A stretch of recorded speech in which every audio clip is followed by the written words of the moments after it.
The security footage from Walmart Supercenter number 4721 in Riverside, California would change everything.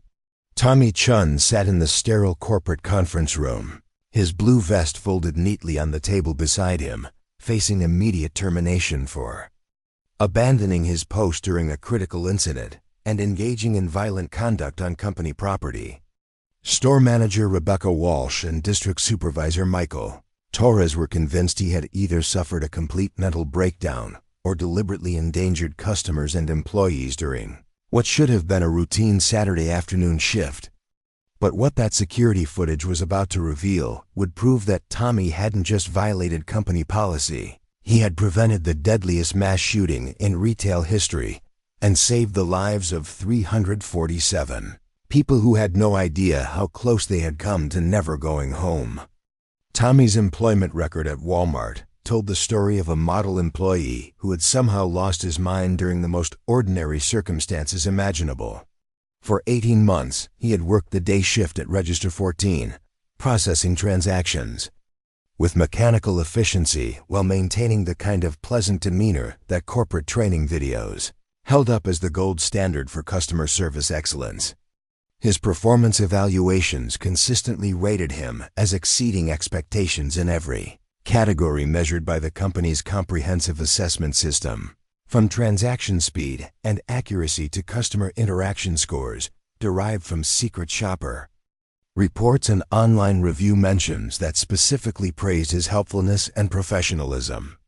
The incident report that Walsh had filed with corporate headquarters painted a picture of inexplicable violence from someone who had never shown the slightest sign of aggressive tendencies or behavioral problems during his tenure at the store.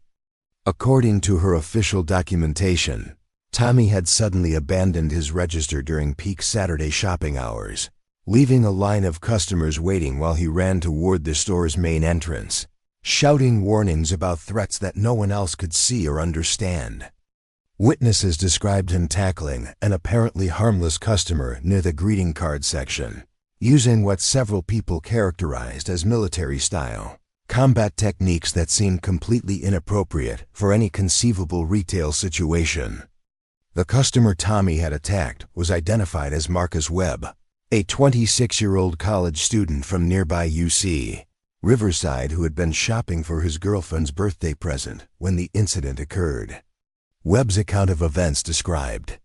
a terrifying assault by a store employee who had approached him without warning and subjected him to what he could only describe as a violent takedown that left him with bruised ribs and a dislocated shoulder that required emergency room treatment.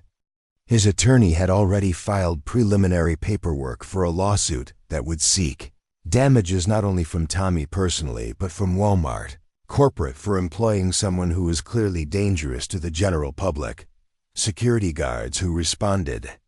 to the disturbance found Tommy restraining Webb on the floor near the seasonal merchandise display, speaking rapidly into his cell phone in what witnesses described as military jargon that included references to potential hostile weapons, concealment, and immediate threat assessment that made no sense in the context of a routine retail environment. Store security personnel had been forced to physically separate Tommy from Webb while attempting to de-escalate a situation that had attracted the attention of dozens of customers who were demanding explanations for why they had been subjected to what appeared to be an unprovoked attack by a Walmart employee during their weekend shopping trip. Hey everyone, thanks for watching. If you enjoyed this video, don't forget to hit that subscribe button and ring the notification bell so you never miss our latest content. Your support means the world to us. The psychological evaluation that corporate human resources had ordered as part of their investigation into the incident suggested that Tommy might be suffering from post-traumatic stress disorder or other mental health conditions that could explain his apparently delusional behavior during what should have been a normal work shift. The company psychiatrist who conducted the assessment noted that Tommy demonstrated hypervigilance and threat assessment behaviors that were inconsistent with his job responsibilities as a cashier, along with physical conditioning and tactical Awareness that suggested military training that was not documented anywhere in his employment file or background check results. Walsh's recommendation for immediate termination was based not only on the obvious policy violations involved in abandoning his post and physically assaulting a customer, but on her assessment that Tommy represented an ongoing safety risk to other employees and customers who could not be expected to understand or cope with future episodes of whatever psychological condition had caused his violent outburst.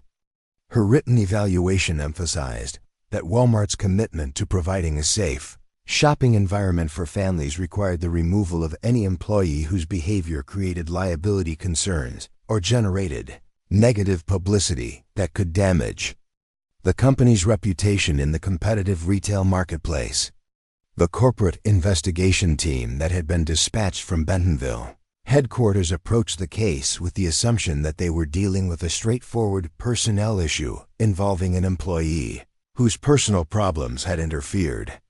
with his ability to perform basic job functions in an appropriate manner.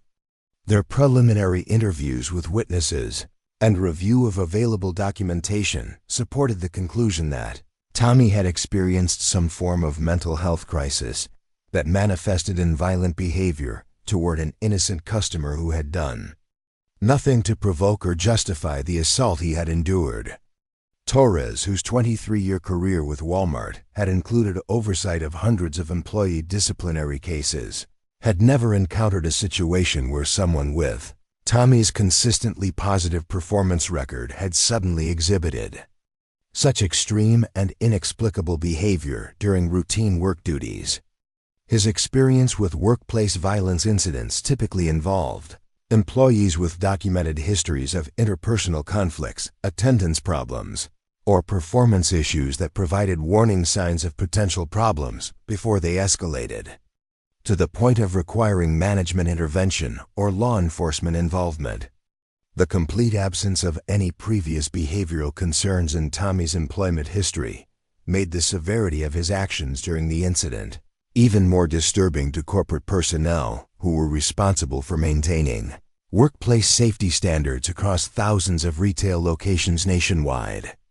Their standard protocols for addressing employee violence were designed to handle situations where warning signs had been ignored or inadequately addressed by local management, not cases where exemplary employees suddenly displayed capabilities and behaviors that seemed to come from nowhere. The legal department's preliminary assessment of Walmart's liability exposure focused on the company's potential responsibility for employing someone whose background check had apparently failed to identify mental health conditions or training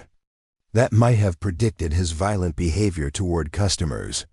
Their analysis suggested that corporate policies for employee screening and ongoing psychological evaluation might need to be enhanced to prevent similar incidents that could result in significant financial damages through lawsuits or regulatory penalties from occupational safety agencies.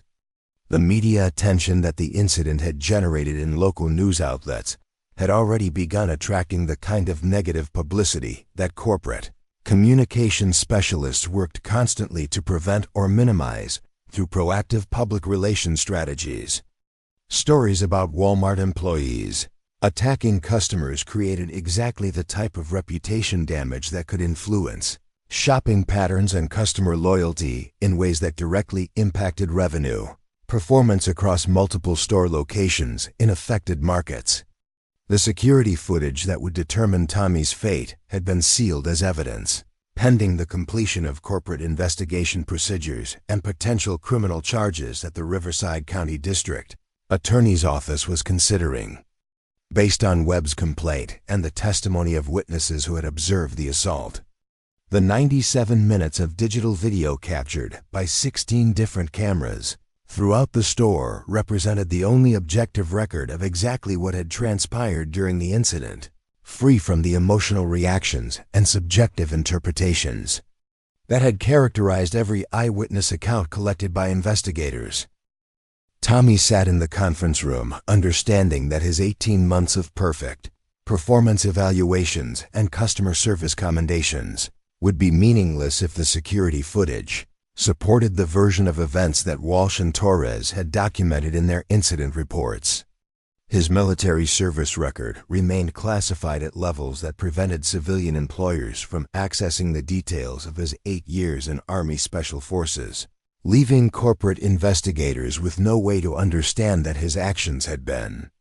based on threat assessment training that had kept him alive during deployments in Afghanistan and Iraq, where recognizing hostile intent could mean the difference between completing missions successfully and returning home in flag-draped coffins. The 24-hour delay between the incident and this disciplinary hearing had given Tommy time to consider whether he should reveal enough about his military background to explain his behavior, but his security clearance obligations and operational security training made it impossible for him to discuss the specific experiences that had taught him to recognize the behavioral patterns and concealment techniques that Marcus Webb had displayed while conducting surveillance of store layout and security procedures in preparation for what Tommy's trained eye had identified as a planned mass casualty attack. The silence in the conference room was broken only by the soft hum of fluorescent lighting and the distant sounds of normal retail operations continuing throughout the store, while Tommy's future hung in the balance of evidence that would either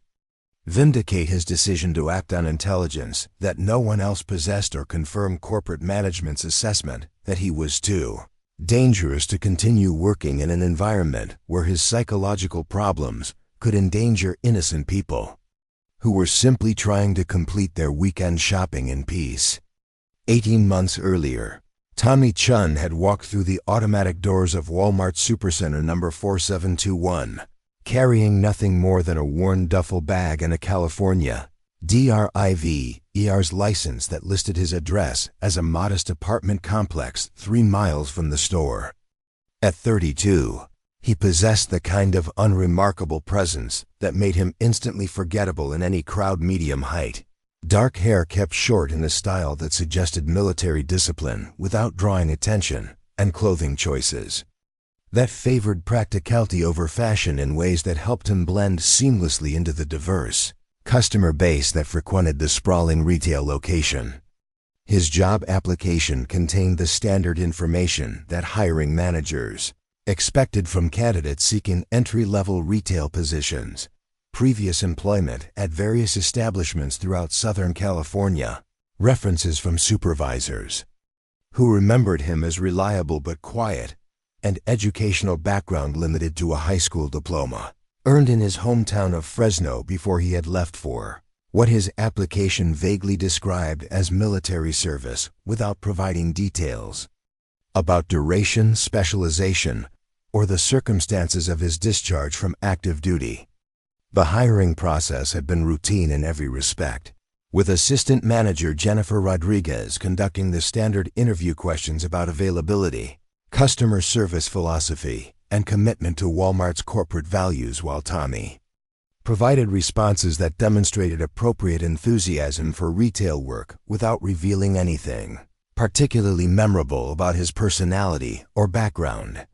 His answers suggested someone who understood the importance of punctuality, teamwork, and maintaining positive interactions with customers while handling the repetitive tasks that characterized most positions available at the store. The background check that corporate security conducted as part of standard employment screening procedures revealed nothing concerning about Tommy's history, criminal record, or financial situation that might indicate potential problems with theft, violence, or reliability issues that could affect his performance in a position requiring access to cash registers and customer payment information. His credit score reflected the modest financial circumstances typical of someone seeking hourly employment in retail, while his driving record showed the kind of careful attention to traffic laws that suggested someone who understood the importance of following rules and avoiding unnecessary complications.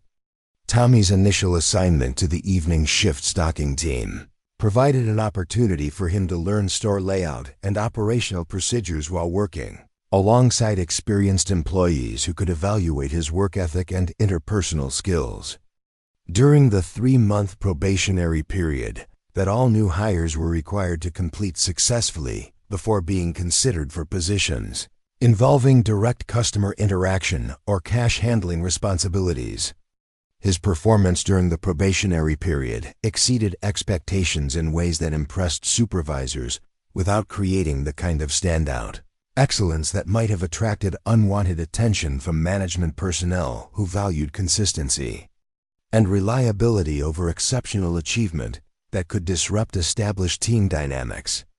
Tommy completed assigned tasks efficiently, arrived punctually for every scheduled shift, and demonstrated the kind of steady competence that retail managers relied upon to maintain smooth operations during the busy evening hours when merchandise, deliveries, and restocking activities prepared the store for the next day's customer traffic. The transition to daytime cashier duties came after Tommy had demonstrated mastery of inventory systems, pricing procedures, and customer service protocols that qualified him for the increased responsibility and higher hourly wage associated with register operations. His training on point-of-sale equipment and transaction processing revealed an aptitude for technology that impressed trainer Susan Martinez, though she attributed his quick learning to natural intelligence rather than any specialized background in electronic systems or data processing that might have suggested previous experience beyond typical retail employment. Register 14 became Tommy's permanent assignment after he had successfully completed cashier certification and demonstrated the consistent performance that managers valued in employees responsible for handling customer transactions during peak shopping periods. His checkout speed consistently ranked in the top quartile among daytime cashiers, while his accuracy rate remained above company standards for scan errors, price overrides, and tender discrepancies that could indicate either carelessness or potential theft concerns that required additional monitoring and training interventions. Customer feedback about Tommy's service quality consistently reflected positive interactions that met corporate expectations for friendliness, efficiency, and problem-solving assistance when customers encountered issues with prices, returns,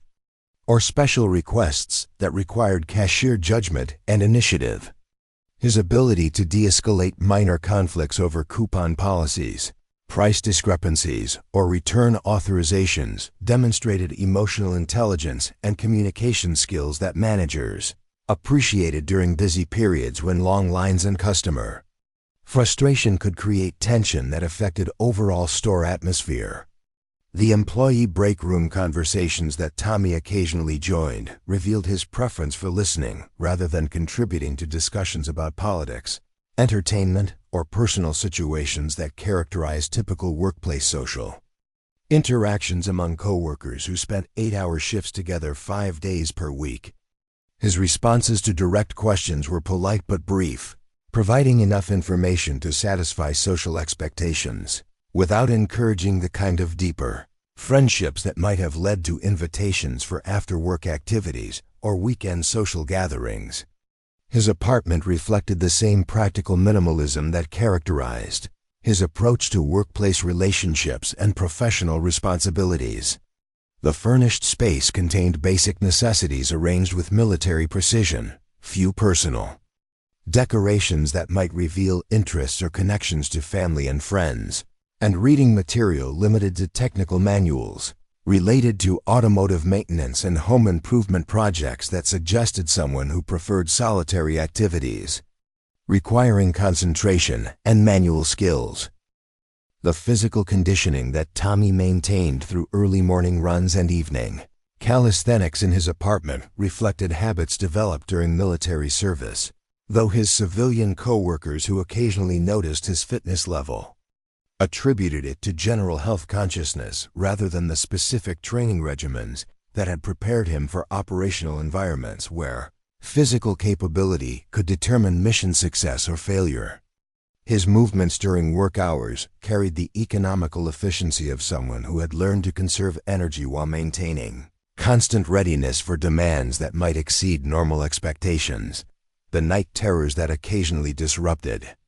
Tommy's sleep remained private struggles that he managed through techniques learned during military transition counseling, understanding that his civilian employment depended on maintaining the kind of stable, predictable performance that retail managers expected from cashiers responsible for customer service during daytime shifts when families and business customers required assistance with routine shopping needs that bore no resemblance to the life or death decisions that had once defined his professional responsibilities. His prescriptions for anxiety and depression medication were filled at a pharmacy across town to avoid potential workplace gossip or management concerns about employee mental health issues that could affect job security in an at-will employment environment where corporate policies prioritized minimizing liability risks over providing comprehensive support for workers dealing with personal challenges that might interfere with optimal job performance and customer satisfaction metrics. The first indication that Tommy Chen was more than he appeared came during a routine equipment malfunction that should have been a minor inconvenience but instead revealed capabilities that didn't match his employment file. Register 14 had been experiencing intermittent connectivity issues for several days, causing transaction delays that frustrated customers and created longer lines during peak shopping hours, when efficiency was crucial for maintaining the store's customer satisfaction metrics. The technical support call that Assistant Manager Jennifer Rodriguez had placed to corporate IT support had resulted in a scheduled service appointment for the following Tuesday, but the weekend rush couldn't wait for official repairs. Tommy had observed the register's behavior patterns during his shifts, noting that the connectivity failures occurred in specific sequences that suggested underlying hardware issues rather than the software glitches that store management had assumed were causing the problems. During a particularly busy Saturday morning, when the register's failures had created a backup of increasingly impatient customers, Tommy quietly opened the terminal's diagnostic interface and began running system checks that required knowledge of the equipment's internal architecture. His fingers moved across the keyboard with practiced efficiency, navigating through technical menus that most cashiers never accessed, implementing solutions that restored full connectivity within minutes of beginning his intervention. Customer Service Supervisor Maria Santos witnessed Tommy's repair work and immediately recognized that his technical knowledge exceeded anything covered in standard cashier training programs. Her 27 years of retail experience had exposed her to countless equipment problems and repair procedures, but she had never seen a cashier demonstrate the kind of systematic diagnostic approach that Tommy had used to identify and resolve the connectivity issues that had stumped both store management and the preliminary phone consultation with corporate technical support. The repair techniques that Tommy had implemented involved modifications to network settings and hardware configurations that required administrator-level access codes and deep understanding of the point-of-sale system's communication protocols. Santos's questions about where he had learned such specialized knowledge received polite but vague responses about previous work experience and general interest in electronics that didn't adequately explain his ability to perform repairs that typically required certified technicians with years of training on retail systems integration. Loss Prevention Officer David Kim had been monitoring the register area for potential theft activity when he observed Tommy's interaction with the terminal's internal components and diagnostic software. Kim's background in electronic surveillance and security systems allowed him to recognize that Tommy's technical procedures involved accessing system levels that were restricted to prevent unauthorized modifications that could compromise transaction security or create vulnerabilities that might be exploited for fraudulent activities.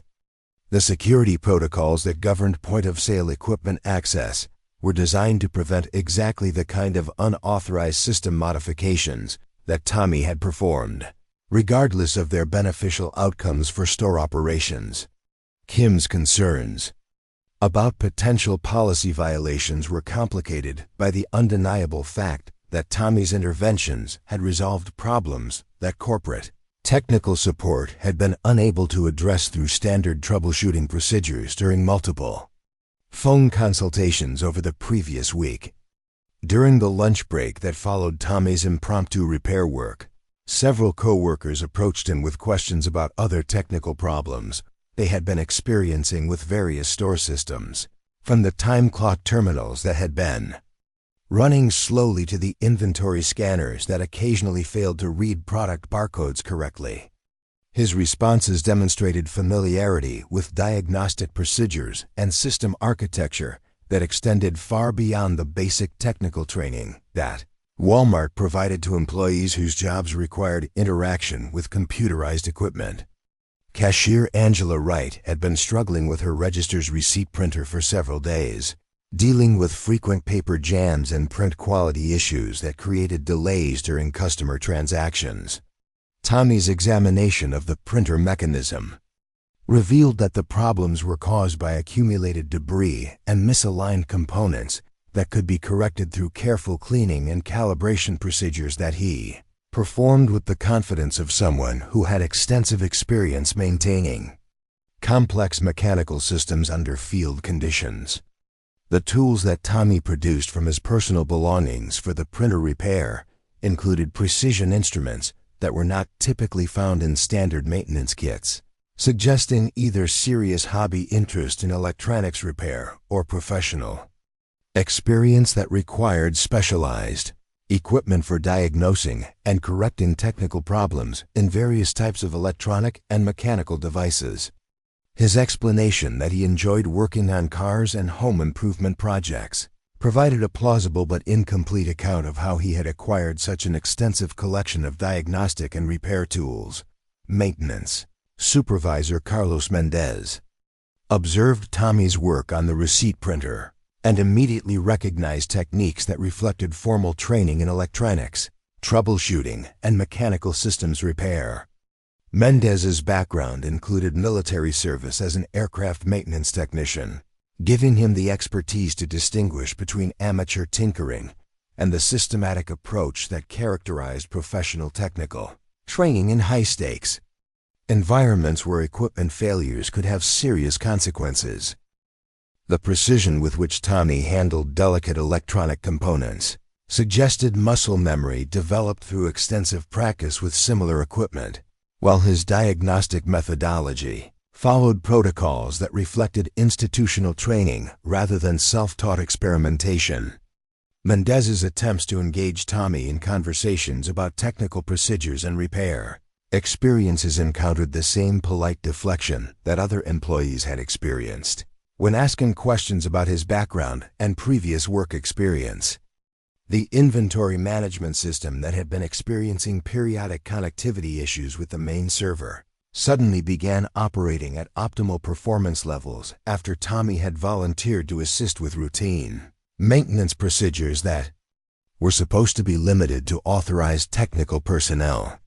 Store manager Rebecca Walsh discovered Tommy working on the system during his lunch break, using diagnostic software that required access credentials that he should not have possessed according to corporate security protocols. Tommy's explanation that he had observed IT technicians performing similar procedures during previous service calls provided a reasonable account of how he might have learned the necessary access codes and diagnostic steps, but Walsh's experience with system security made her skeptical that casual observation could have provided the detailed knowledge that Tommy had demonstrated during his unauthorized maintenance work on equipment that contained sensitive operational data. The pattern of technical competence that Tommy displayed across multiple systems began attracting attention from employees throughout the store who had witnessed his problem-solving capabilities during routine equipment issues that typically required corporate technical support or outside service contractors to resolve. His ability to identify root causes of system malfunctions and implement effective solutions suggested training and experience that extended far beyond the basic technical knowledge that might be expected from someone with his stated employment background. The questions that began circulating among staff members about Tommy's technical expertise created informal, speculation about his previous career experience and educational background that might explain capabilities that seemed inconsistent with his position as a cashier whose job responsibilities were limited to processing customer transactions and providing basic customer service assistance during routine shopping activities. The transformation of casual curiosity into active suspicion began when District Loss Prevention Manager Rebecca Walsh decided that Tommy Chen's technical capabilities represented a potential security risk that required immediate investigation. Walsh had built her 15-year career with Walmart on her ability to identify employees who posed threats to company assets, whether through theft, fraud, or unauthorized access to systems that contained sensitive operational and financial data.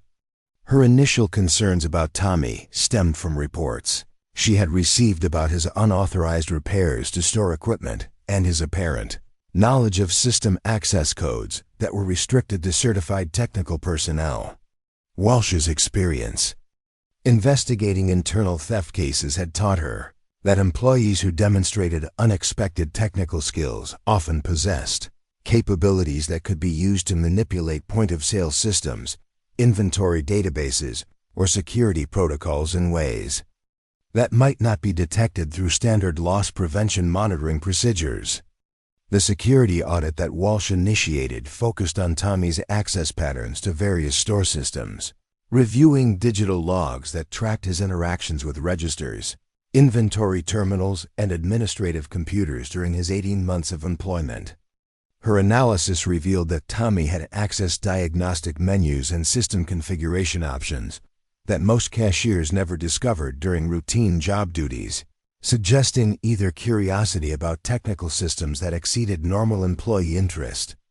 or deliberate exploration of capabilities that could be exploited for unauthorized purposes.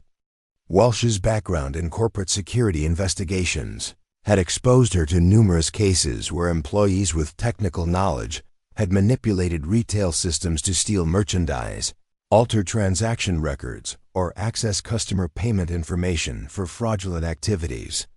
Her systematic approach to investigating potential threats emphasized the importance of identifying suspicious behavior patterns before they escalated into serious security breaches that could result in significant financial losses and regulatory violations.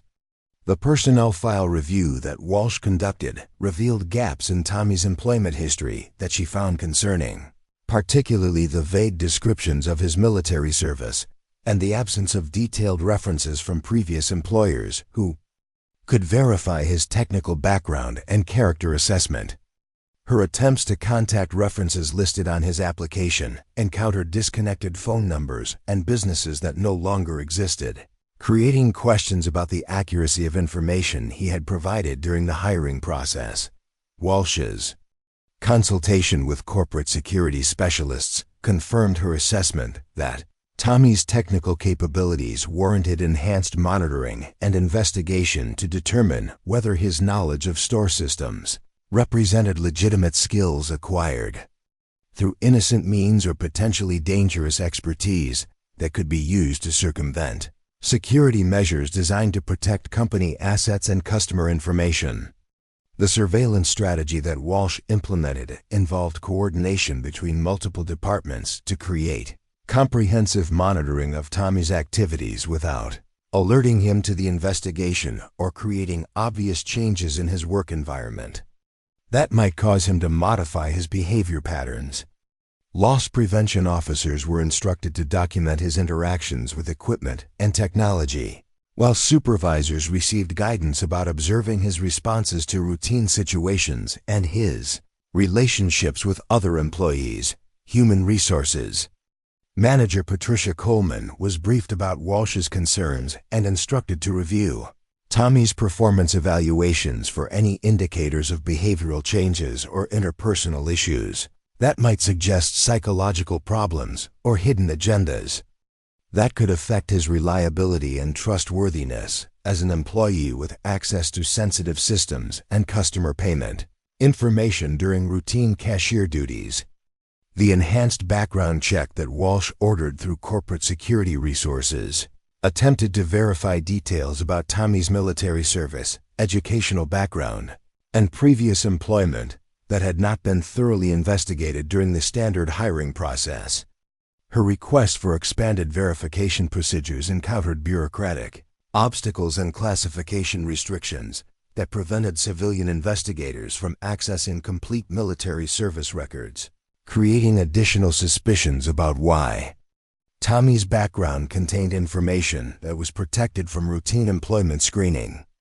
Walsh's interpretation of the administrative barriers that blocked her investigation focused on the possibility that Tommy had deliberately concealed aspects of his background that might disqualify him for retail employment or indicate potential security risks that standard hiring procedures were designed to identify and exclude from positions involving cash handling and customer service. Responsibilities. Store Security Officer Marcus Johnson received specific instructions to monitor Tommy's behavior during breaks, lunch periods, and before and after shift activities to identify any patterns that might suggest inappropriate interest in store security. Procedures, surveillance equipment, or operational protocols that could be used to plan theft or sabotage activities that would require detailed knowledge of defensive measures and response procedures. The covert observation techniques that Johnson implemented included reviewing security camera footage from Tommy's entire employment period to identify any previously unnoticed behaviors that might indicate reconnaissance activities or attempts to test security responses through minor policy violations or boundary testing actions that could reveal information about store protection measures and employee monitoring capabilities.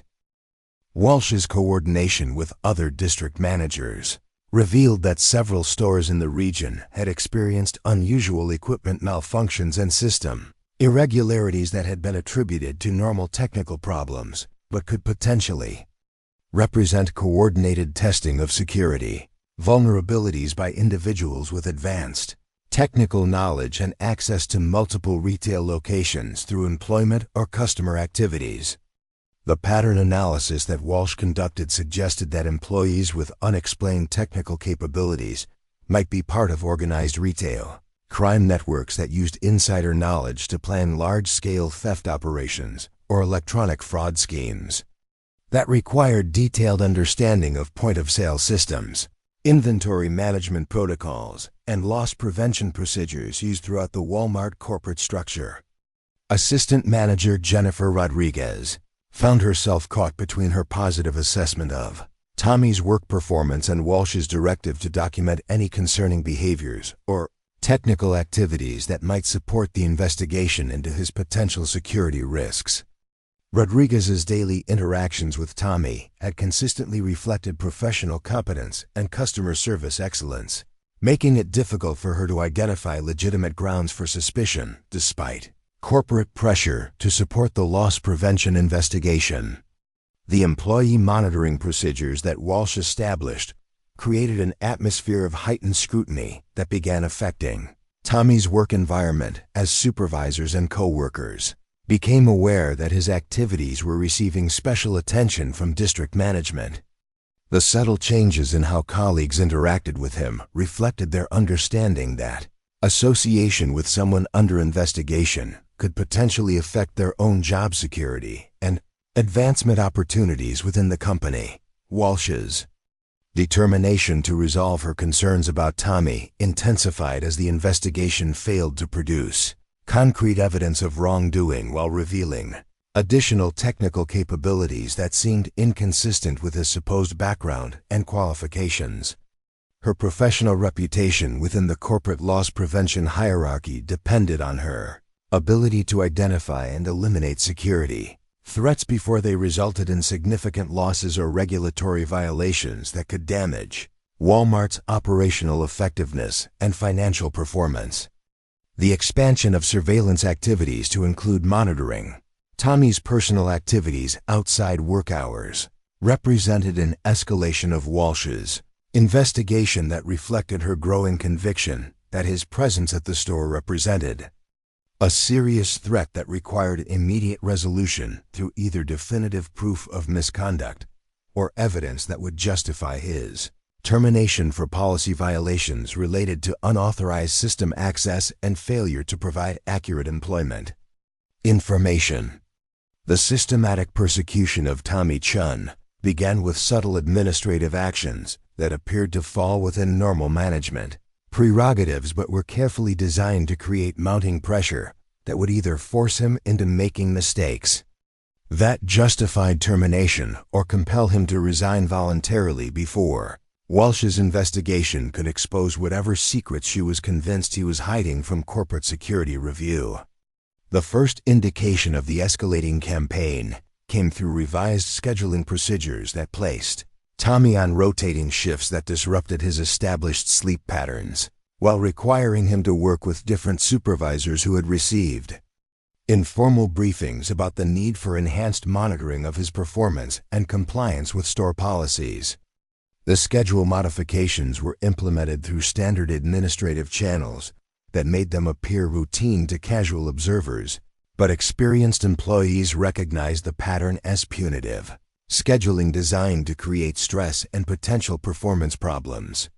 Tommy's new assignment to Register 3, located in the store's busiest section near the main entrance, provided optimal surveillance opportunities for loss prevention officers while placing him under constant observation by customers and management.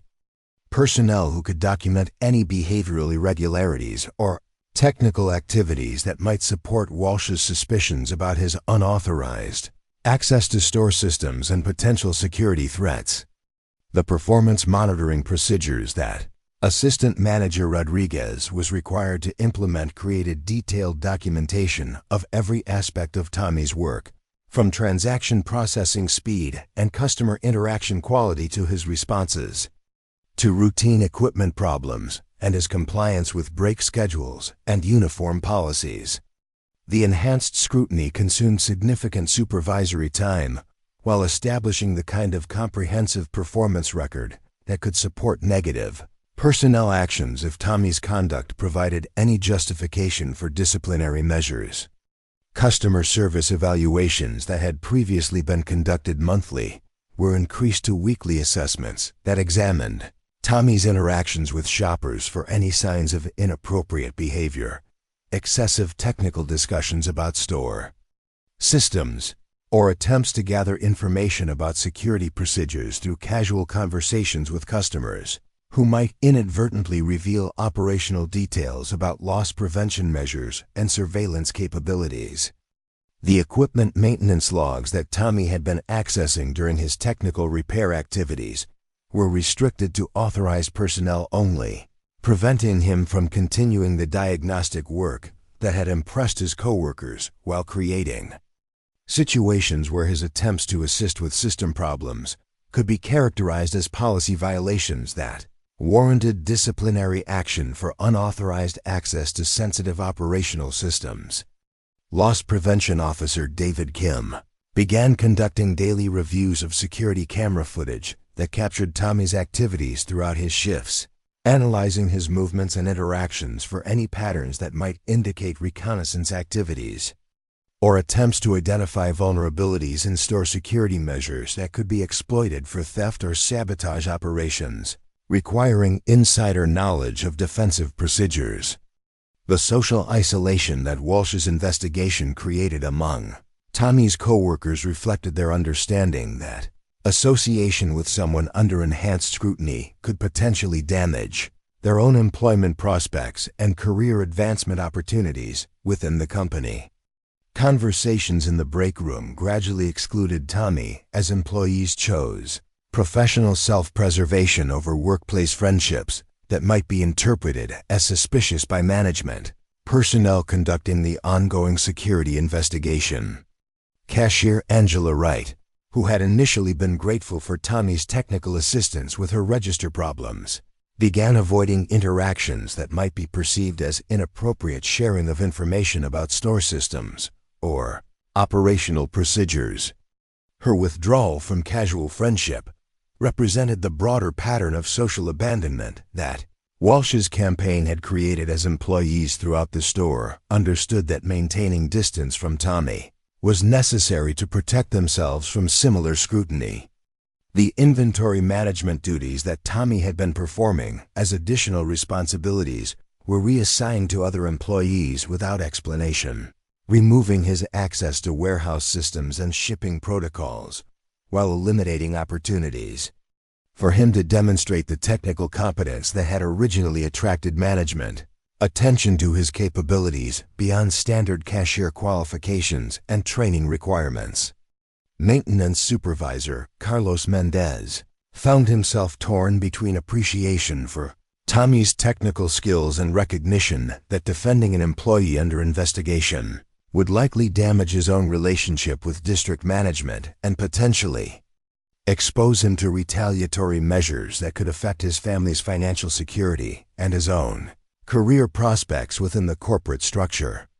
The training opportunities that might have provided Tommy with official authorization for the technical work he had been performing were systematically denied through administrative procedures that cited budget constraints and scheduling conflicts,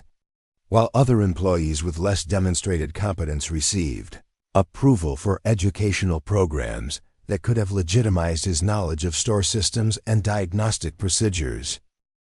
Walsh's directive to document every minor infraction or policy deviation in Tommy's work performance created an atmosphere where supervisors felt pressured to identify problems that might support the investigation, leading to written warnings for issues that would normally be addressed through verbal coaching or ignored entirely for employees who were not under special scrutiny from district loss prevention management. The Employee Assistance Program resources that might have provided support for workplace stress or personal issues were effectively denied to Tommy through scheduling conflicts and administrative barriers that prevented him from accessing counseling, services, or mental health resources that could have helped him cope with the mounting pressure of constant surveillance and social isolation from his coworkers. Customer complaints about Tommy's service quality were investigated with unusual thoroughness, while positive feedback was minimized or excluded from his performance evaluations, creating a skewed record that portrayed him as a problematic employee. Despite objective metrics that continued to show above-average performance in transaction processing and customer satisfaction measures that were tracked through computerized monitoring systems, the break room conversations that had once included Tommy in discussions about work schedules, store policies, and casual topics became carefully guarded when he was present, with employees understanding that any information shared in his presence might be scrutinized by management personnel who were looking for evidence of inappropriate information sharing or security protocol violations. Loss prevention training sessions that covered procedures for identifying and reporting suspicious employee behavior were conducted with obvious emphasis on technical competence that exceeded job requirements, creating an environment where Tommy's demonstrated skills were portrayed as potential warning signs rather than valuable assets that could benefit store operations and customer service quality. The psychological pressure created by constant observation and documentation began affecting Tommy's sleep patterns and stress levels in ways that threatened to create the performance problems that Walsh's investigation was designed to identify and document as justification for employment termination based on inability to meet job requirements under normal working conditions. The cumulative effect of Walsh's systematic harassment campaign was to transform Tommy's work environment from a routine retail position into a hostile surveillance operation, where every action was subject to interpretation as potential evidence of wrongdoing, creating conditions that would challenge any employee's ability to maintain optimal performance while dealing with the stress of knowing that their job security depended on avoiding any behavior that might be construed as suspicious by investigators who were determined to find evidence supporting their preconceived conclusions about security threats. The real threat to Walmart Supercenter number 4721 had been developing for months while Rebecca Walsh focused her investigative resources on Tommy Chen, completely missing the genuine security crisis that was taking shape through careful planning and Reconnaissance activities conducted by individuals whose actual intentions posed deadly risks to every person who entered the store during regular business hours. Marcus Webb had begun his surveillance of the Riverside Walmart location 6 weeks before the incident that would ultimately expose the catastrophic failure of the store's security, assessment, and threat detection capabilities. Webb's methodical approach to gathering intelligence about store layout, customer traffic patterns, employee schedules, and security procedures reflected training and preparation that went far beyond the casual observation that might characterize typical criminal activity or shoplifting reconnaissance.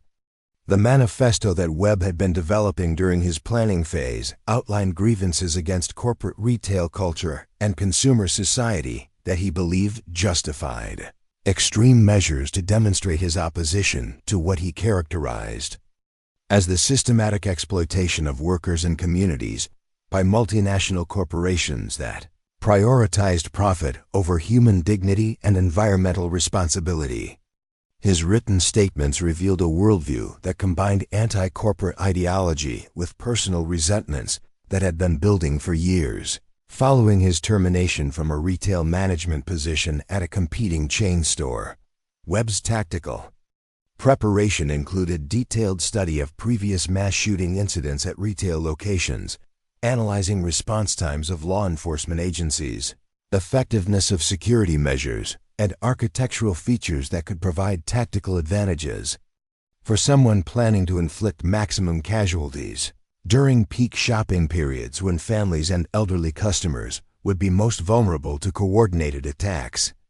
The weapons procurement that Webb had conducted through private sales and gun shows in Nevada and Arizona provided him with firearms and ammunition that were specifically selected for their effectiveness in enclosed retail environments where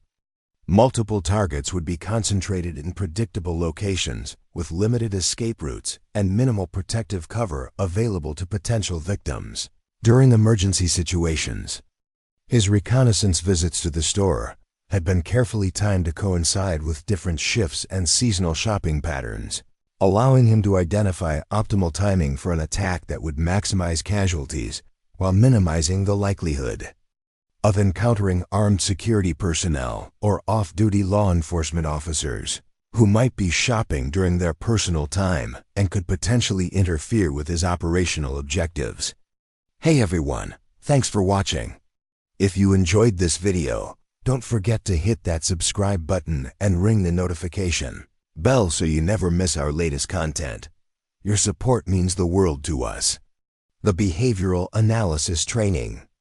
that Webb had conducted through online resources and extremist forums provided him with techniques for appearing normal during his surveillance activities while gathering detailed information about store operations, employee procedures, and customer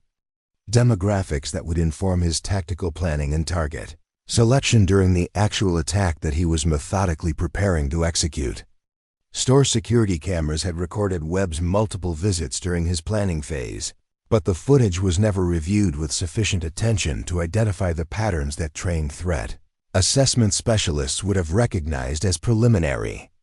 attack reconnaissance rather than normal customer shopping behavior. The surveillance system that Walmart had installed was designed primarily to detect shoplifting and employee theft rather than to identify sophisticated threat actors who understood how to conduct intelligence gathering without triggering automated alerts. The timing of Webb's planned attack was coordinated with local events and law enforcement deployments that would delay emergency response while maximizing the number of potential victims present in the store during weekend shopping hours when families with children typically conducted weekly grocery shopping and household supply purchases that brought multiple generations into the target environments simultaneously. Walsh's investigation of Tommy had actually created security vulnerabilities that Webb's planning process had identified and incorporated into his attack strategy, as the enhanced surveillance of store employees had reduced attention to customer behavior monitoring and threat assessment procedures that might have detected his reconnaissance activities during the critical planning phases when Intervention could have prevented the catastrophic violence he was preparing to unleash. The manifesto content that Webb had posted on social media platforms included coded references to his target selection and timing that could have been identified by automated threat monitoring systems, but the corporate security resources that might have detected these warning signs were focused on internal investigations rather than external threat assessment and social media surveillance that could have provided advance warning of planned attacks. Intelligence agencies at the federal level had developed threat assessment profiles for individuals who posed risks to retail locations and public gatherings, but the information sharing protocols between federal authorities and private sector security personnel were insufficient to ensure that local stores received timely warnings about potential threats in their operational areas during periods when attack planning was reaching critical phases. The tactical equipment that Webb had assembled for his planned attack included body armor, communication devices, and specialized ammunition that was designed to defeat standard protective measures and maximize lethality during encounters with unarmed civilians who would have no preparation or training for responding to coordinated armed assault in retail environments, where such violence was unprecedented in local community experience. His study of store emergency procedures had revealed that employee training focused primarily on natural disasters, medical emergencies, and routine security incidents rather than active shooter scenarios that required immediate protective actions and coordinated response measures that could minimize casualties. During sustained armed attacks by individuals with military-style equipment and tactical preparation, the psychological profile that federal investigators would later develop indicated that Webb represented a category of domestic terrorist threat that combined ideological motivation with personal grievances and tactical preparation in ways that created extremely dangerous individuals who could operate independently while posing risks comparable to organized terrorist cells with extensive resources and institutional support. Webb's communication with online extremist communities had provided him with tactical advice and psychological reinforcement for his planned attack, creating support networks that encouraged violent action while providing technical guidance about weapons selection, target assessment, and operational security measures that could help attackers avoid detection during planning phases when law enforcement intervention could prevent mass casualty incidents. The timing of his attack planning had been coordinated with anniversary dates of previous mass shooting incidents that held significance within extremist communities, creating symbolic importance that motivated Webb to exceed the casualty counts achieved by previous attackers while demonstrating tactical innovations that could inspire copycat incidents at other retail locations throughout the country. Local law enforcement agencies in Riverside County had received general warnings about increased threat levels during holiday shopping periods, but the intelligence reports lacked specific details about individual threats or target locations that would have justified enhanced security measures at particular retail establishments or increased patrol presence during high-risk time periods when attacks were most likely to occur. The failure of multiple security and intelligence systems to detect Webb's preparations reflected broader weaknesses in threat assessment, capabilities that prioritize conventional criminal activity over sophisticated planning by individuals who understood how to avoid detection while preparing coordinated attacks against civilian targets that were traditionally considered low-risk environments requiring minimal security measures. The moment of ultimate crisis arrived on Saturday afternoon at precisely 2:47 p.m. when Tommy Chen spotted Marcus Webb entering through the store's main entrance carrying what appeared to be an ordinary backpack, but moving with the deliberate purposefulness that Tommy's trained eye immediately recognized as tactical approach behavior from someone preparing to execute a planned operation in a target-rich environment.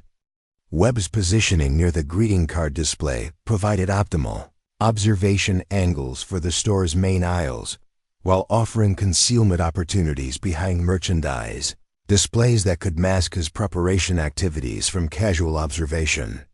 by customers and employees who had no training in recognizing pre-attack behavioral indicators that distinguished hostile reconnaissance from normal shopping patterns.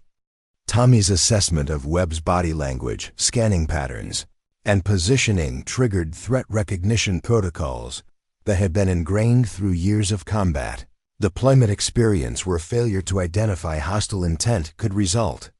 in catastrophic casualties among military personnel and civilian populations that depended on American forces for protection against insurgent attacks and terrorist operations.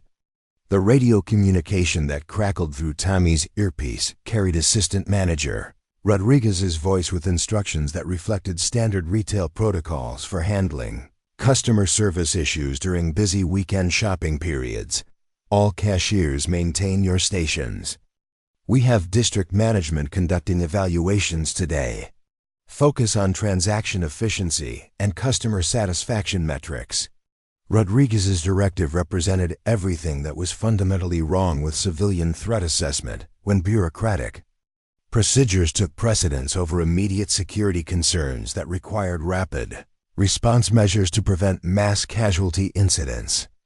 Her emphasis on maintaining normal operations during Webb's obvious preparation for violent action demonstrated the complete disconnect between retail management priorities and the tactical realities of defending civilians against coordinated attacks.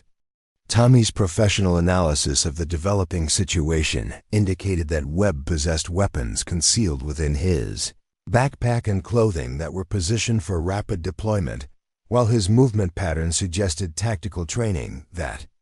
exceeded typical criminal capabilities and reflected preparation for sustained engagement with multiple targets across the store's extensive retail floor space.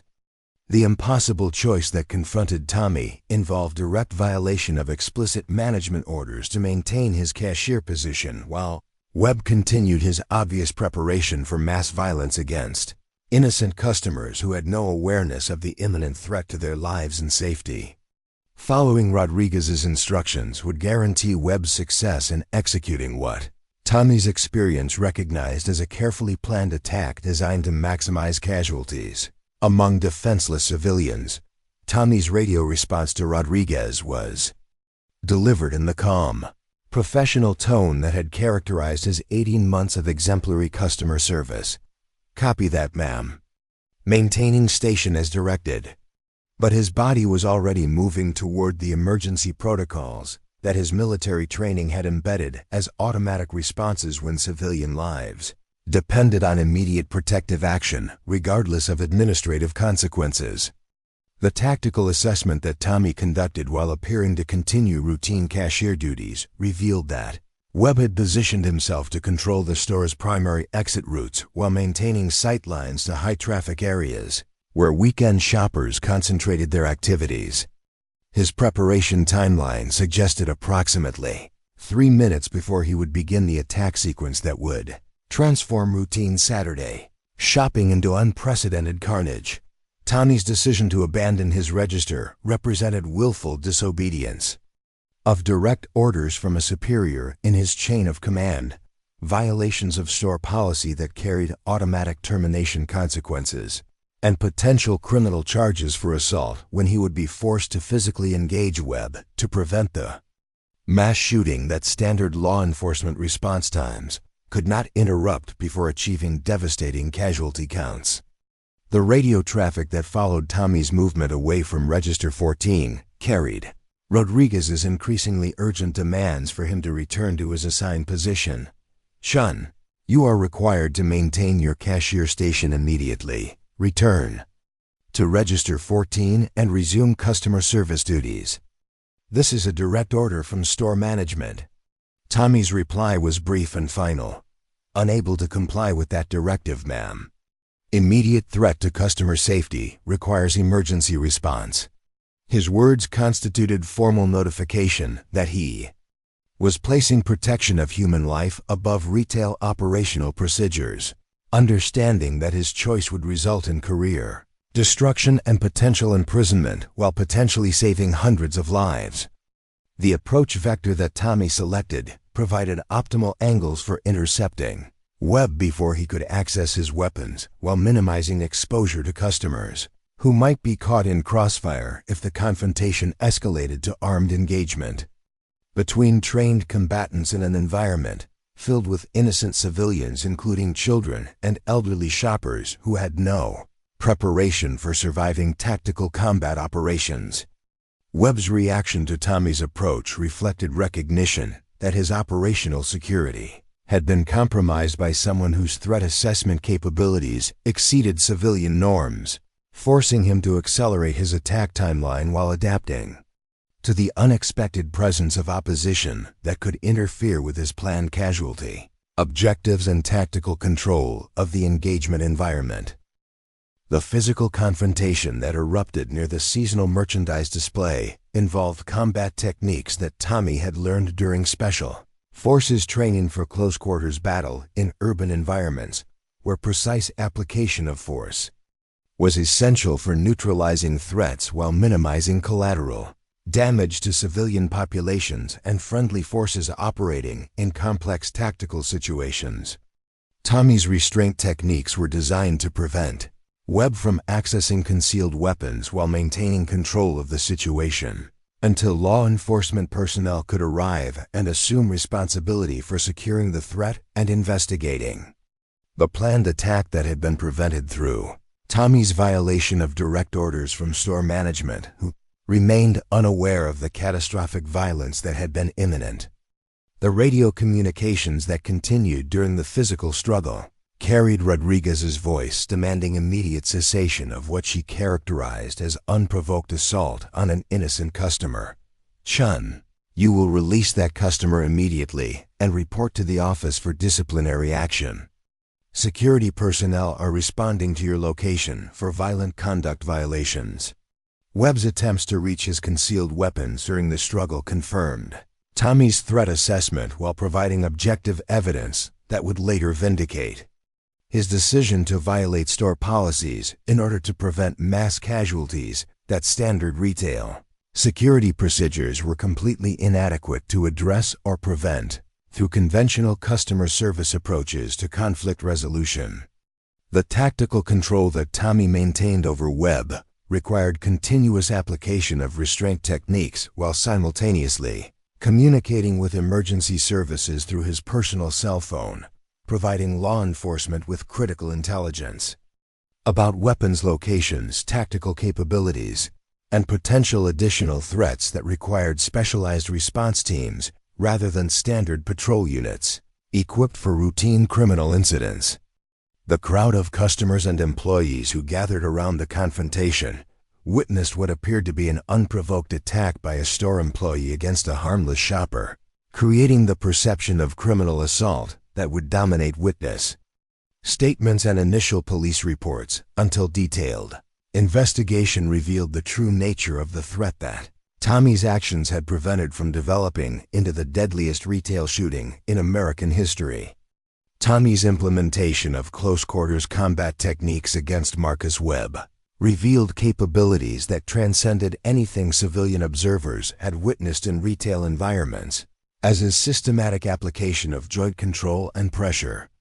point manipulation demonstrated the kind of specialized training that enabled Special Forces operators to neutralize armed threats, while minimizing lethal force in situations where collateral damage could compromise mission objectives or endanger protected populations. The restraint procedures that Tommy executed with practiced precision were specifically designed to prevent Webb from accessing the concealed firearms that tactical assessment had identified within his clothing and backpack, while maintaining positional control that would allow rapid transition to lethal force if the threat escalated beyond what non-lethal techniques could effectively manage in the crowded retail environment. Webb's resistance patterns confirmed Tommy's evaluation of his combat training and tactical preparation, as his attempts to break free from restraint holds demonstrated familiarity with counter-grappling techniques that exceeded typical civilian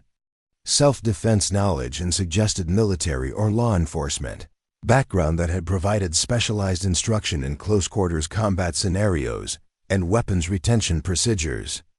The verbal commands that Tommy issued during the physical confrontation reflected military terminology and threat assessment protocols that confused civilian witnesses, but would later be recognized by law enforcement specialists as evidence of professional training in hostage rescue operations and counterterrorism, techniques that required precise communication during high-stress tactical situations, where clarity could determine mission success or failure.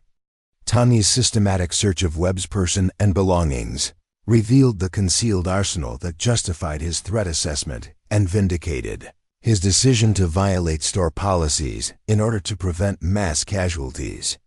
The weapons discovery included a semi-automatic pistol with extended magazines, additional ammunition configured for maximum lethality, and tactical equipment that confirmed Webb's preparation for sustained engagement with multiple targets across the store's extensive floor space. The improvised explosive device that Tommy located within Webb's backpack represented the most serious component of the planned attack, as the sophisticated construction and timer mechanism indicated advanced technical knowledge and access to military-grade materials that could have caused structural damage to the building while creating additional casualties, beyond those resulting from direct weapons fire during the coordinated assault. Law enforcement personnel who responded to the emergency call encountered a tactical situation that exceeded their standard training for retail disturbances, as the weapons cache and explosive device required specialized bomb disposal units and counter-terrorism specialists who possessed the technical expertise necessary to safely secure the threats while conducting detailed forensic analysis of Webb's attack preparations and tactical planning. The radio communications that Tommy maintained with emergency services provided critical intelligence about weapon locations, explosive threats, and tactical considerations that enabled responding officers to approach the scene with appropriate caution and specialized equipment rather than standard patrol procedures that would have been inadequate for managing the complex threat environment that Webb's preparations had created. Store security cameras captured every moment of Tommy's intervention, documenting the precise techniques he employed to neutralize Webb while protecting surrounding customers from potential crossfire or explosive detonation that could have resulted from less skilled attempts to address the threat through conventional security measures or standard customer service de-escalation procedures. The crowd control measures that Tommy implemented during the confrontation demonstrated his understanding of tactical geometry and civilian protection protocols, as his positioning of Webb and management of bystander movement created optimal angles for law enforcement response while minimizing exposure of innocent customers to potential violence if the situation escalated beyond what restraint techniques could safely manage. Medical personnel who treated Webb's injuries from the takedown confirmed that Tommy's application of force had been precisely calibrated to achieve tactical objectives without causing permanent damage, reflecting the kind of professional training that emphasized mission accomplishment through minimum necessary force rather than excessive violence that could compromise operational success or create unnecessary casualties. The manifesto and planning documents that investigators discovered in Webb's possession revealed the scope of his intended attack and the tactical preparations he had conducted over months of surveillance and reconnaissance activities. His written statements indicated plans to exceed the casualty counts of previous mass shooting incidents, while demonstrating tactical innovations that could inspire copycat attacks at other retail locations throughout the country. Evidence analysis conducted by federal investigators confirmed that Webb's attack timeline had been accelerated by Tommy's intervention, forcing him to attempt weapon access before completing his optimal positioning for maximum casualty achievement. The tactical disruption that Tommy's actions created had prevented Webb from reaching his planned firing positions and eliminated his ability to control exit routes that were essential for trapping victims during sustained assault operations. The explosive device examination revealed sophisticated construction techniques and timer mechanisms that would have detonated during peak customer traffic periods, creating structural damage and additional casualties that would have overwhelmed emergency medical response capabilities, while hampering law enforcement access to the building during active shooter engagement operations. Ballistics analysis of Webb's weapons and ammunition confirmed their selection for maximum lethality in enclosed retail environments, with specialized rounds designed to defeat standard protective cover and maintain effectiveness across the extended engagement distances that characterize large retail floor spaces where targets might seek protection behind merchandise displays or structural elements. The tactical equipment that Webb had assembled included communication devices and surveillance tools that would have enabled him to monitor law enforcement response while coordinating his attack sequence to maximize casualties before emergency services could establish effective containment and neutralization procedures that might have limited his operational effectiveness. Counter-terrorism specialists who analyzed Webb's preparation methods identified his use of advanced operational security techniques and tactical planning procedures that reflected training beyond typical civilian capabilities, suggesting possible connection to extremist networks or self-directed study of military tactics through online resources and specialized publications that provided instruction in asymmetric warfare and urban combat operations. The social media analysis that federal investigators conducted revealed Webb's communication with online extremist communities that had provided tactical advice and psychological encouragement for his planned attack, creating support networks that reinforced his violent intentions while offering technical guidance about weapons selection, target assessment, and operational procedures that could help attackers avoid detection during planning phases.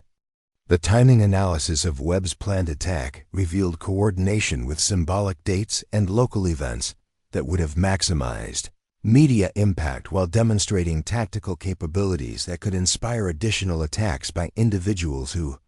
shared his ideological motivations and tactical interests in conducting mass casualty operations against civilian targets in retail environments. Tommy's maintenance of tactical control throughout the intervention demonstrated the kind of sustained performance under stress that characterized special forces operations in combat environments where split-second decisions and precise execution could determine the difference between mission success and catastrophic failure that endangered both military personnel and civilian populations depending on their protection. The evidence preservation that Tommy conducted during his restraint of Webb ensured that critical intelligence about the planned attack remained intact for federal investigation, while his communication with law enforcement provided real-time tactical assessment that enabled appropriate response measures and specialized unit deployment for managing the complex threat environment that Webb's preparations had created.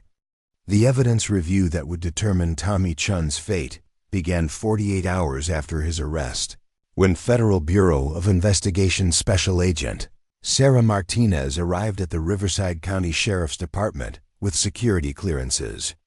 and access authorizations that exceeded anything available to local law enforcement agencies investigating what had initially appeared to be a simple assault case involving a Walmart employee attacking an innocent customer.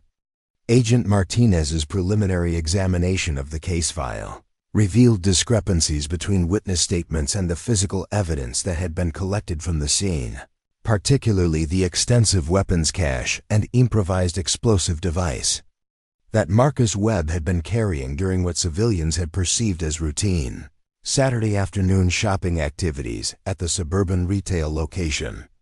The security footage analysis that Martinez conducted with assistance from FBI technical specialists provided objective documentation of the incident timeline that contradicted every witness account collected by local investigators who had responded to reports of an unprovoked assault by a store employee against a customer who appeared to be conducting normal shopping activities without displaying any threatening behavior. Digital enhancement of the surveillance recordings revealed Webb's tactical movement patterns and concealment behaviors that trained analysts immediately recognized as pre-attack reconnaissance rather than casual browsing, while Tommy's response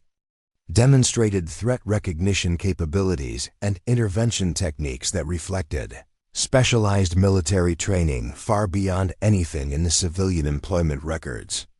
The weapons examination conducted by federal forensic specialists confirmed that Webb's arsenal had been specifically configured for maximum lethality in enclosed retail environments, with ammunition selection and equipment modifications that demonstrated tactical planning for sustained engagement with multiple targets across extended indoor spaces, where civilian casualties would be concentrated in predictable locations. Explosive ordnance disposal experts who analyzed the improvised device found within Webb's backpack identified sophisticated construction techniques and timing mechanisms that required advanced technical knowledge and access to restricted materials, indicating preparation that exceeded typical domestic terrorism capabilities and suggested possible connection to organized extremist networks with specialized training resources. The manifesto and planning documents discovered in Webb's possession outline detailed attack procedures and casualty objectives that federal investigators recognized as representing one of the most comprehensive mass shooting preparations ever documented by law enforcement agencies investigating domestic terrorism incidents at civilian targets throughout the United States. Agent Martinez's access to classified databases revealed Tommy Chen's actual military service record as Staff Sergeant Thomas Chen, whose 8-year career in Army Special Forces included deployments to Afghanistan and Iraq, where his specialized training in counterterrorism operations and threat assessment had been essential for protecting both military personnel and civilian populations from insurgent attacks and suicide bombing operations. The security clearance verification that Martinez conducted through Department of Defense channels confirmed that Tommy's civilian identity had been established through official transition assistance programs designed to help Special Forces veterans integrate into civilian employment while maintaining operational security protocols that protected their identities from potential retaliation by hostile forces they had encountered during classified military operations. Counterintelligence specialists who reviewed Tommy's background identified his assignment to Walmart as part of an informal federal program that placed qualified veterans in civilian positions where their specialized skills could provide early warning and rapid response capabilities for domestic terrorism, threats that traditional law enforcement agencies were not equipped to detect or prevent through conventional security measures.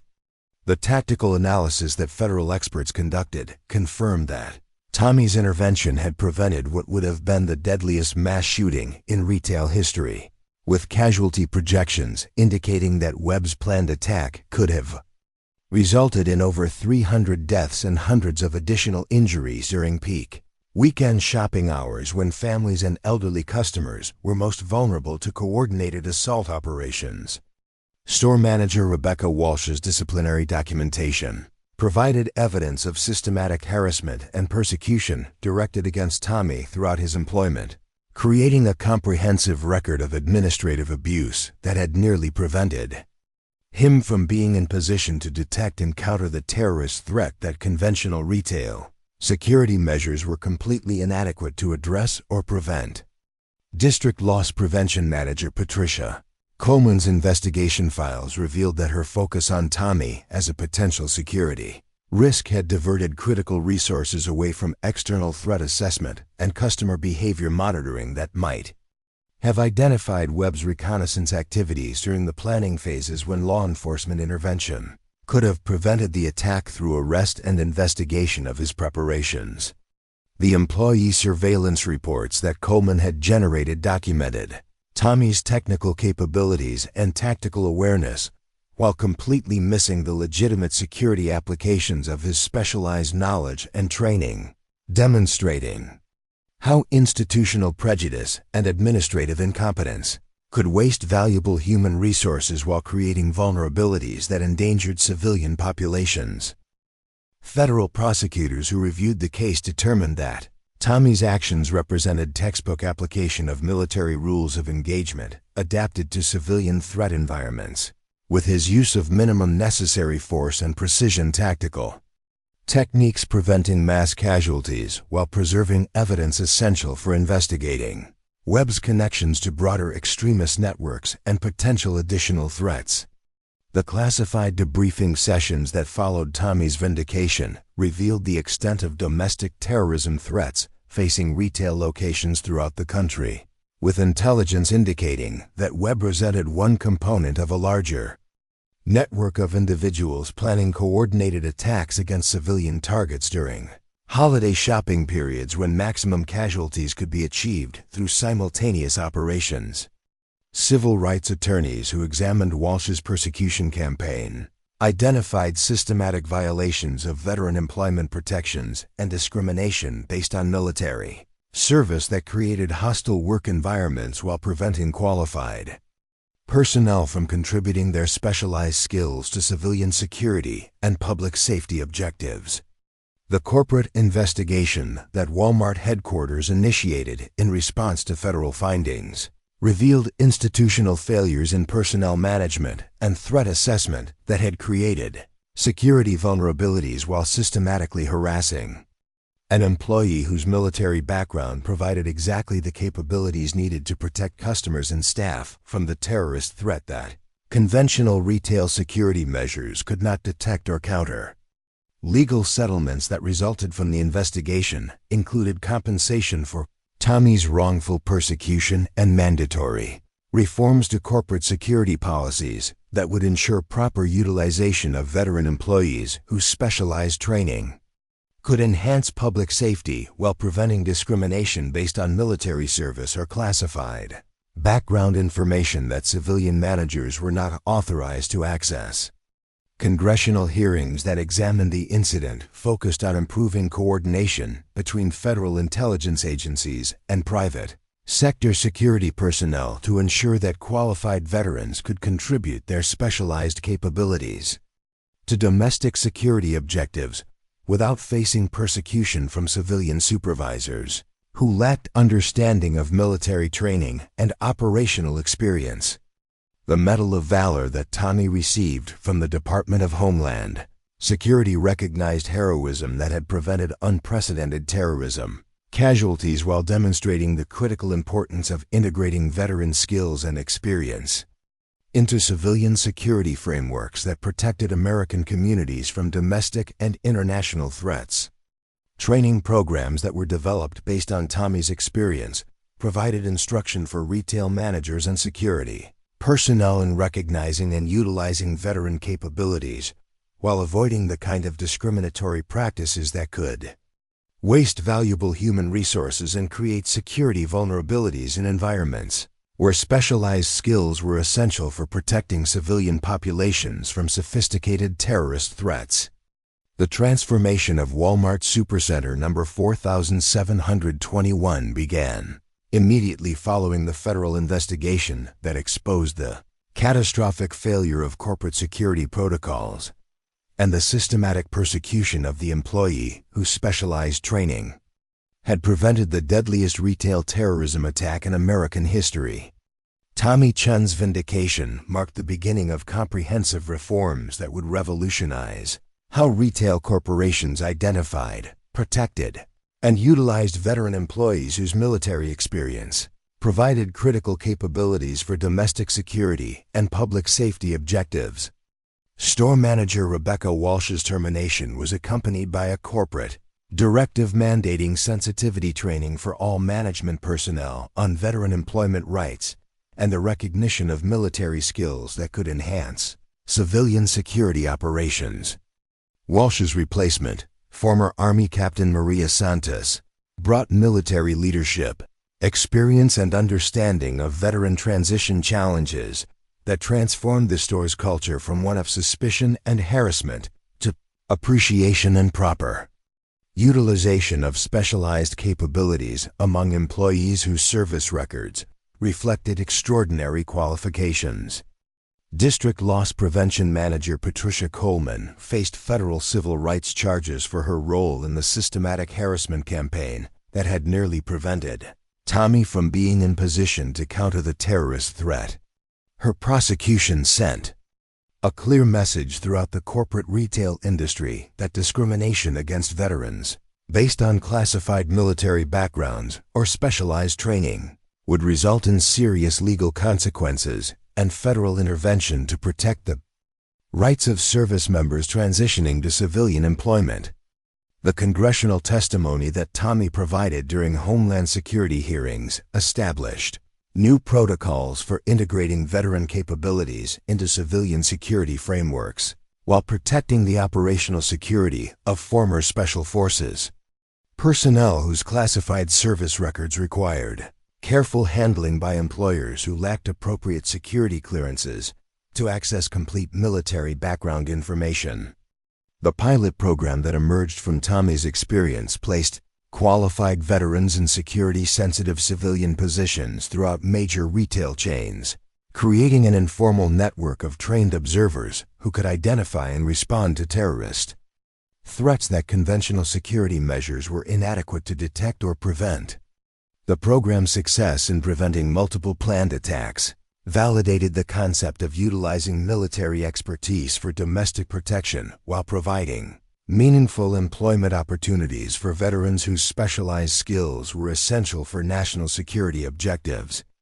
Tommy's promotion to Regional Security Director for Walmart's Western Division reflected corporate recognition that his expertise represented a valuable asset rather than a liability, while his new responsibilities included developing training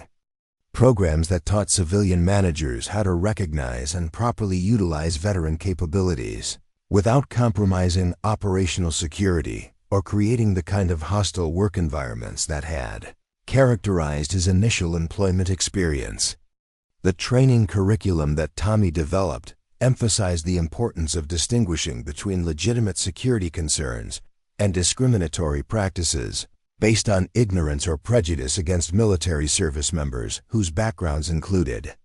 classified operations that civilian supervisors were not authorized to understand or evaluate. His instruction provided practical guidance for creating inclusive work environments where veteran skills could contribute to organizational effectiveness while protecting sensitive information about military training and operational experience. The retail security revolution that began at Walmart spread throughout the industry as other major chains recognized the value of employing veterans whose tactical training and threat assessment capabilities provided enhanced protection for customers and employees in an era of increasing domestic terrorism threats targeting civilian populations in public spaces, where traditional law enforcement response times were insufficient to prevent mass casualty incidents.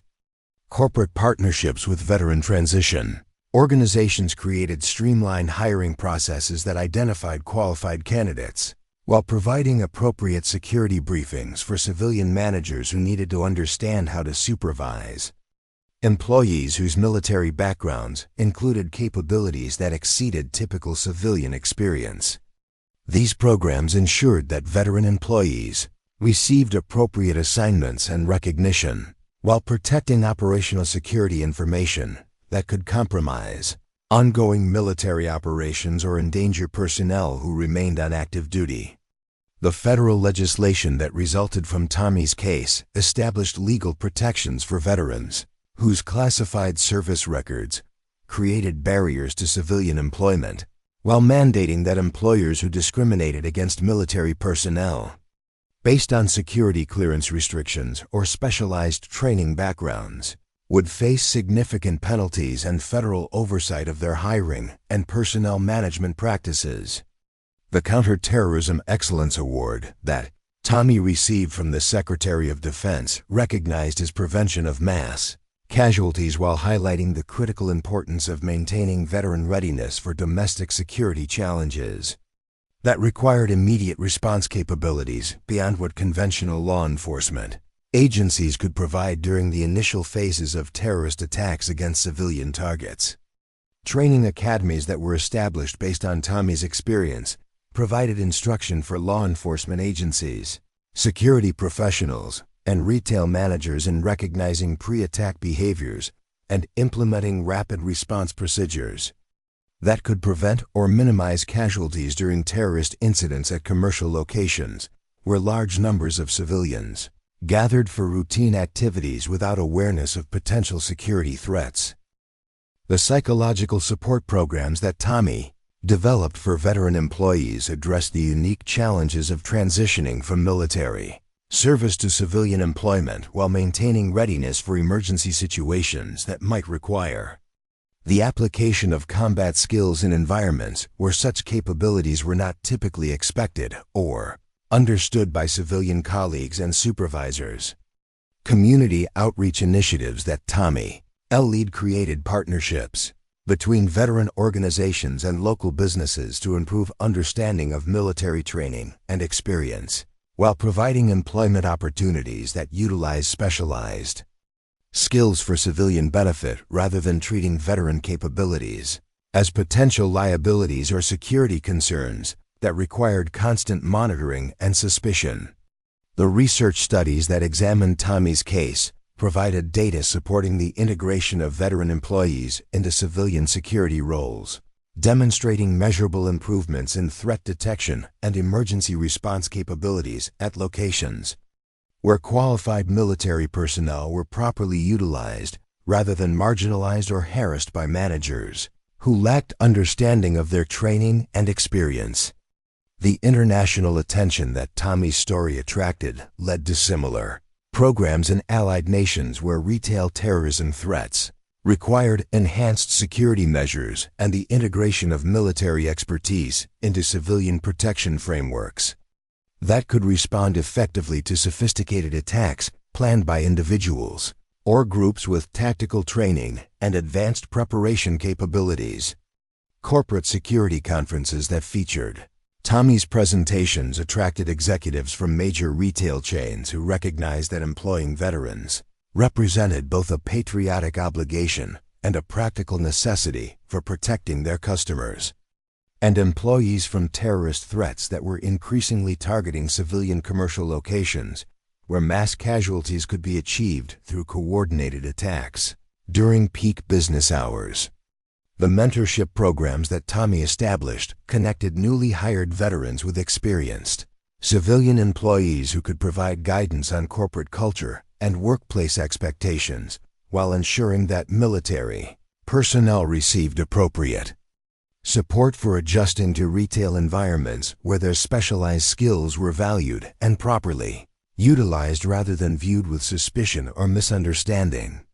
The technology integration projects that Tommy supervised combined traditional retail security systems with military-grade threat assessment capabilities, creating comprehensive protection frameworks that could detect and respond to sophisticated attacks while maintaining the customer-friendly atmosphere that characterized successful retail operations in competitive marketplace environments.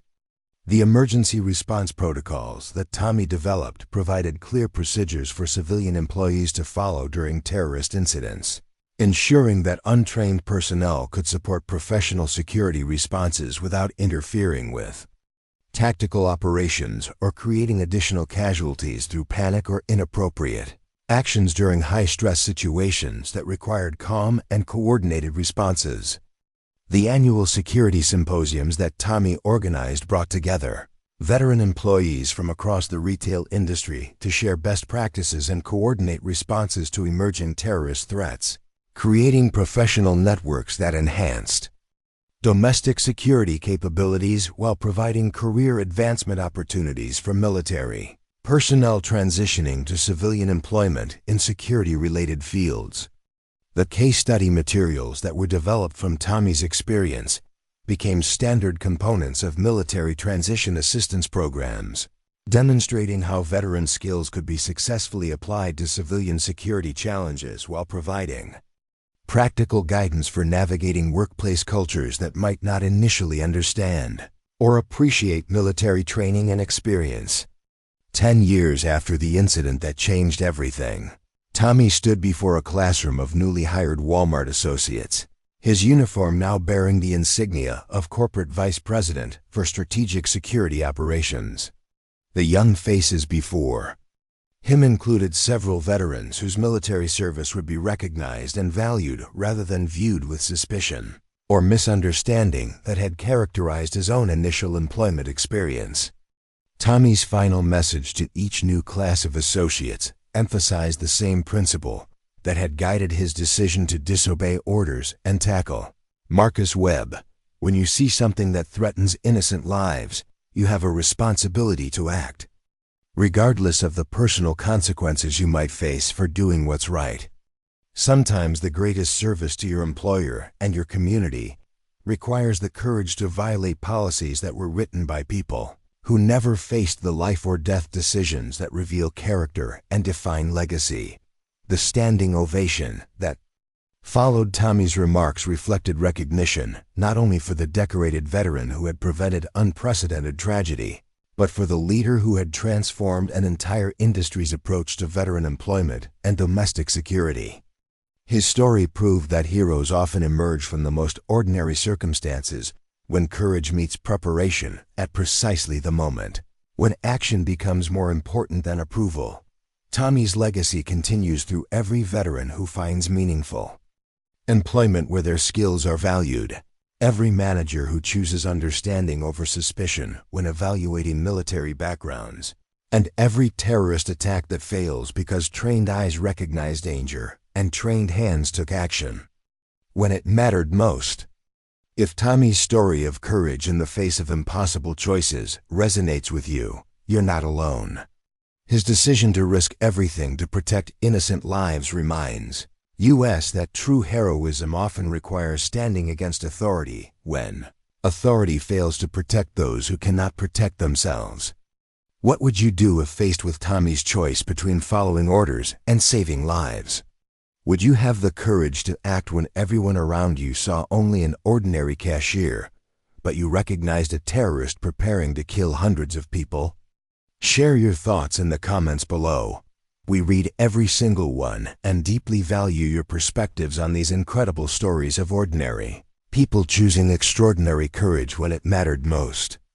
This story demonstrates that heroes walk among us every day, often unrecognized and underappreciated until the moment when their training and character converge to prevent unimaginable tragedy. If you believe in honoring those who serve and protecting those who sacrifice for others' safety, hit that subscribe button and join our community of people who understand that real courage happens when no one is watching and recognition comes only after the danger has passed. Don't forget to ring the notification bell so you never miss stories like Tommy's tales of veterans and everyday heroes who choose principle over comfort when lives hang in the balance.